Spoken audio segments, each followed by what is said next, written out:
Farmers found a human-sheep hybrid and decided to raise it as their own child. Let's find out what came of it. This story takes place in Iceland. A herd of horses moves along a snow-covered mountainside. Suddenly, they're spooked by some unknown creature. The frightening figure heads toward the sheep barn. The animals freeze in fear, then bunch together and try to hide from the uninvited guest. One of the sheep steps out of its stall and soon collapses to the ground in exhaustion. These sheep belong to local farmers, Ingvar and his wife, Maria. The woman hears something growling outside the window. 6 months pass. It's late spring now. Ingvar is cleaning the sheep barn and laying out fresh hay. Meanwhile, Maria is working in the fields, getting ready for planting. The man comes back home, carefully washes his hands, and makes himself lunch. The house cat also decides it's time for a snack. One of the sheep gives birth to a lamb, and Maria smiles as she watches the ewe gently lick her baby. Soon, a second lamb is born. What a stroke of luck! Over dinner, Ingvar and Maria talk about time travel.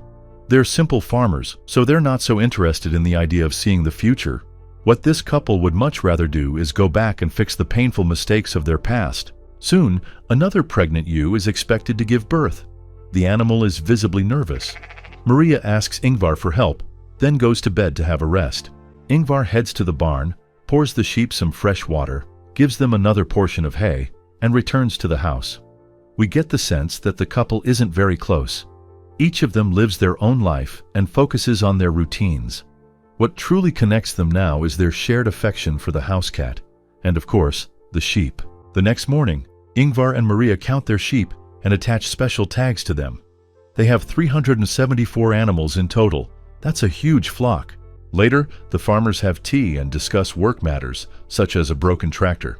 Unfortunately, they don't seem to have much else to talk about. Suddenly, distressed bleating comes from the barn. The pregnant ewe is giving birth, not to a regular lamb, but to a strange hybrid of human and sheep. Ingvar and Maria stare in confusion at the mysterious creature. The woman takes the little mutant into the house and lays it in a basin with straw.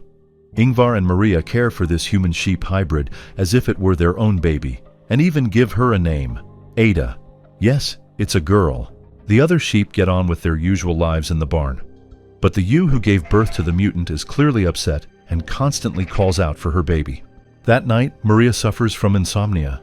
She lies awake, staring thoughtfully at Ada. A new day begins. Maria rocks the lamb in her arms like a real baby and sings her a lullaby. Ada now sleeps not in a basin, but in a crib. Ingvar gets on his tractor and heads to the field. Suddenly he starts to cry. After wiping away his tears, the man continues working. Ingvar notices that something is bothering his dog. Ada's biological mother is wandering near the house. She calls out to her child, and the little one responds to her voice. Ingvar and Maria chase the persistent animal back into the barn, but the sheep soon returns to the house and continues to bleat plaintively beneath the windows. Maria has no intention of giving Ada back because she wants to raise her herself. She and Ingvar are growing more and more attached to the mutant, taking turns caring for their strange baby, while the other works in the field. One day, Ada suddenly disappears from the house. Ingvar and Maria search for her everywhere. A thick fog blankets the field, and the couple fears that Ada may have wandered off and gotten lost. Ingvar makes his way to a mountain river, but she's not there. The husband and wife are in despair. Finally, they find Ada next to her biological mother and bring her back home. The sheep follows them, bleating plaintively. Ingvar and Maria have no intention of giving Ada back, since they've come to love her as if she were their own child. Some time passes. The sheep girl grows up, and the farmers continue to care for her. Maria gives Ada a beautiful flower crown, while Ingvar drives the rest of the sheep to pasture. A car appears on the road. The driver and his companions pull a man out of the trunk, dump him by the roadside, and drive away. This man is Pétur, Ingvar's brother. The farmers read before bed while Ada sleeps in her crib. Soon Maria drifts off and begins to have nightmares, visions of sheep that resemble true demons. She wakes to the sound of Ada's biological mother wandering outside again, bleating plaintively. Maria gets dressed, grabs a rifle, and heads outside. One shot, and the problem is solved. She drags the sheep's body far from the house and buries it in a deep pit before calmly returning home.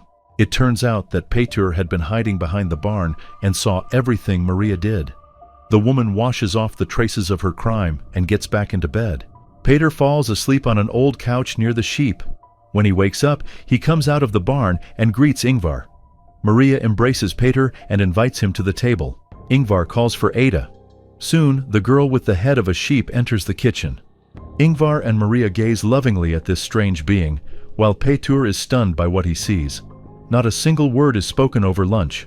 Maria takes a bath with Ada while Ingvar works on repairing the roof. Peter wanders through the house and secretly watches his brother's wife. He thinks his relatives have lost their minds. Ingvar says that Ada has finally made them happy. In the morning, Ingvar, Peter, and Maria head out to the fields. While Ada spends a long time gazing at her reflection in the lake, Maria offers Peter some coffee, and the man begins to flirt with her. The woman clearly doesn't like it. What angers her even more is that Peter keeps referring to Ada as an animal. Ingvar asks Peter to help sort through things in the barn. The brothers come across some of their old belongings, including an old drum kit. Ada listens with interest as Peter plays. The man offers her some grass and again calls her a sheep. Ingvar notices this and becomes furious. He sees Ada not as an animal, but as a child. At dawn, Peter peeks into Ingvar and Maria's room and takes Ada for a walk. He brings a rifle, intending to get rid of the mutant sheep, but in the end, he can't bring himself to pull the trigger. Maria wakes up and realizes Ada is missing from her crib. She searches for her everywhere and finally finds her asleep in a chair next to Peter. They're both sleeping peacefully. Maria visits a grave. Here lies her infant daughter Ada, who sadly was stillborn. That's why Maria named the sheep Ada. She hoped the mutant would fill the void left by the baby she lost. At night, Ingvar reads a bedtime story to Ada, and in the morning, Peter takes the girl for a ride on the tractor and heads to the field with her. He takes the little girl with a lamb's face out on a boat and tells her stories from his life, while Ingvar finally spends some time with Maria. Out in the field, the tractor breaks down, so Peter and Ada have to walk back home on foot. The brothers decide to have a few drinks to lift their spirits. The family watches a sports match on TV. It turns out they're all real sports fans. Maria finds an old VHS tape. We learn that Peter used to be a musician in his youth and even made music videos. Maria dances with Ada, and soon Peter joins them. Ingvar's dog is whining outside. Ada steps out of the house and runs to it. A growl is heard. The dog lunges at some unknown creature. Ada runs back inside and looks anxiously at herself in the mirror. Ingvar gets very drunk and can barely stand. They put him to bed. Ada lies down next to him and stares for a long time at a disturbing painting of sheep hanging on the wall. Peter starts making advances toward Maria, but she firmly rejects him. Then the man resorts to blackmail. He admits he saw Maria kill Ada's biological mother and threatens to tell the little mutant everything. Maria pretends to agree to his terms in exchange for silence, leads Peter into a closet, and locks him inside. To drown out his screams and pounding on the door, she sits at the piano and plays loudly for a long time. In the morning, Maria steps out of the house and notices that their dog is nowhere to be found. A deep silence hangs over the field. She kisses the sleeping Ada, gently strokes Ingvar's cheek, and unlocks the closet where Peter is confined. She tells him she'll be waiting in the car. Maria drives Peter to the bus stop so he can return home and stop interfering in their lives.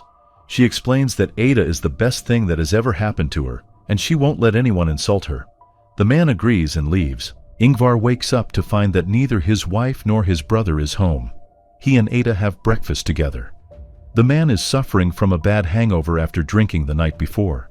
He steps outside and calls for his dog, but it doesn't respond. Ingvar decides to go to the field to fix the broken tractor. He brings Ada along so she won't be left home alone. While Ingvar struggles to repair the tractor, Ada plays with wildflowers in the field. When the repairs fail, they head to the lake to check how much fish they've caught in their nets. Maria returns home. She finally feels calm and happy. But the house is empty. Maria grows very anxious. She steps outside and hears a gunshot in the distance. The woman rushes off to find her family. She's terrified. It turns out that Ingvar has been shot in the neck by a strange creature, resembling a human-ram hybrid. Its body is human, but its head is that of a ram. Ada clings to Ingvar, sobbing bitterly. The terrifying mutant drops its weapon, grabs Ada by the hand, and takes her away. It seems this is her biological father. Ingvar is powerless to stop it. Soon, Maria finds her husband. Sadly, his wound is too severe. A few moments later, he stops breathing. Maria is devastated. In a single instant, she has lost everyone she loved. The woman weeps in sorrow and despair, standing alone in the wilderness, not knowing how to go on living.